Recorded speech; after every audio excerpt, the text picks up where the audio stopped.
হাসপাতালের দ্বিতীয় বর্ষের এমবিবিএস ছাত্রীর সঙ্গে হওয়া গণধর্ষণ কাণ্ডে মালদার কালিয়াচকের বাসিন্দা সহপাঠী ওয়াসেফ আলী সহ 6 জনকে গ্রেপ্তার করেছে আসানসোল দুর্গাপুর পুলিশ কমিশনারেট।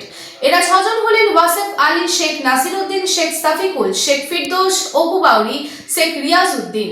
এবার আসুন একবার নজর রাখি গণধর্ষণ কাণ্ডে অভিযুক্তরা কি করেন। প্রথম, শেখ নাসিরউদ্দিন, দুর্গাপুর পৌর নিগমে বিদ্যুৎ বিভাগের অস্থায়ী কর্মী। দ্বিতীয়, শেখ সাফিকুল, দুর্গাপুর বেসরকারি কারখানার অস্থায়ী কর্মী। তৃতীয়, শেখ ফিরদৌস, একটি বেসরকারি হাসপাতালের ওয়ার্ড বয় হিসেবে কর্মরত।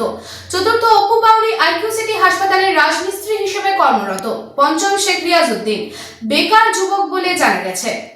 I am Dr. Radhakrishna. I am a gastroenterologist and a liver specialist. So I do visit Durgapur once a month. I stay here for 2 days. So we do different types of procedures pertaining to gastroenterology and liver. So we have a range of evaluations that we do here. We do the routine endoscopy, colonoscopy. Starting from there, we have advanced technologies like nasal endoscopy, liver fibroscan, capsule endoscopy.